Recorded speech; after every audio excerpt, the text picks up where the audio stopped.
No other profession calls on its practitioners to lay down their lives for their art, save the armed forces and, in Sri Lanka, journalism. In the course of the last few years, the independent media have increasingly come under attack. Electronic and print institutions have been burned, bombed, sealed and coerced. Countless journalists have been harassed, threatened and killed. It has been my honor to belong to all those categories, and now especially the last. I have been in the business of journalism a good long time. Indeed, 2009 will be the Sunday Leader's 15th year. Many things have changed in Sri Lanka during that time, and it does not need me to tell you that the greater part of that change has been for the worse. We find ourselves in the midst of a civil war ruthlessly prosecuted by protagonists whose bloodlust knows no bounds. Terror, whether perpetrated by terrorists or the state, has become the order of the day. Indeed, murder has become the primary tool whereby the state seeks to control the organs of liberty. Today it is the journalists, tomorrow it will be the judges. For neither group have the risks ever been higher or the stakes lower. Why then do we do it? I often wonder that. After all, I too am a husband and the father of 3 wonderful children. I too have responsibilities and obligations that transcend my profession, be it the law or journalism. Is it worth the risk? Many people tell me it is not. Friends tell me to revert to the bar, and goodness knows it offers a better and safer livelihood. Others, including political leaders on both sides, have at various times sought to induce me to take to politics, going so far as to offer me ministries of my choice. Diplomats, recognizing the risk journalists face in Sri Lanka, have offered me safe passage and the right of residence in their countries. Whatever else I may have been stuck for, I have not been stuck for choice. But there is a calling that is yet above high office, fame, lucre and security. It is the call of conscience. The Sunday Leader has been a controversial newspaper because we say it like we see it. Whether it be a spade, a thief or a murderer, we call it by that name. We do not hide behind euphemism. The investigative articles we print are supported by documentary evidence thanks to the public spiritedness of citizens who at great risk to themselves pass on this material to us. We have exposed scandal after scandal, and never once in these 15 years has anyone proved us wrong or successfully prosecuted us. The free media serve as a mirror in which the public can see itself without mascara and styling gel. From us you learn the state of your nation, and especially its management by the people you elected to give your children a better future. Sometimes the image you see in that mirror is not a pleasant one.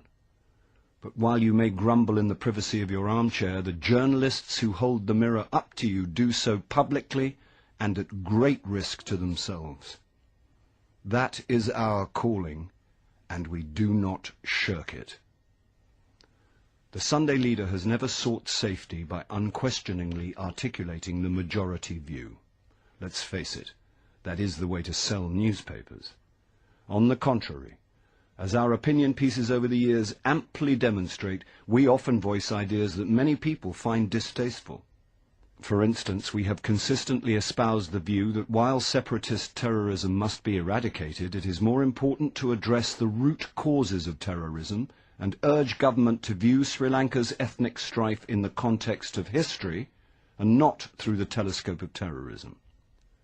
We have also agitated against state terrorism in the so-called war against terror, and made no secret of our horror that Sri Lanka is the only country in the world routinely to bomb its own citizens.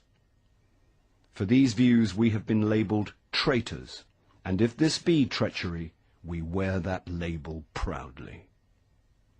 Many people suspect that the Sunday leader has a political agenda. It does not. If we appear more critical of the government than of the opposition, it is only because we believe that, excuse cricketing argot, there is no point in bowling to the fielding side. Remember that for the few years of our existence in which the United National Party was in office, we proved to be the biggest thorn in its flesh, exposing excess and corruption wherever it occurred. Indeed, the stream of embarrassing expositions we published may well have served to precipitate the downfall of that government.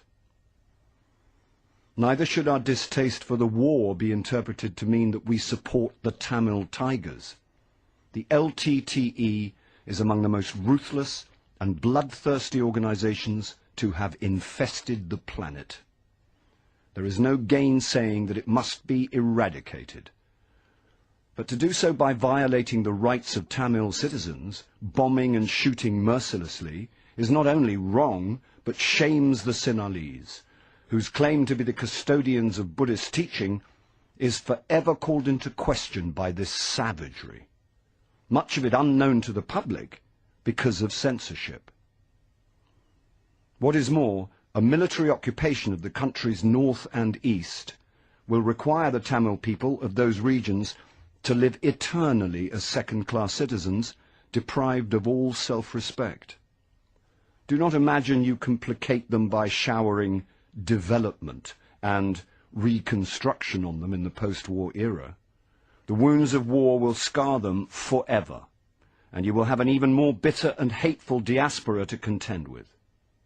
A problem amenable to a political solution will thus become a festering wound that will yield strife for all eternity.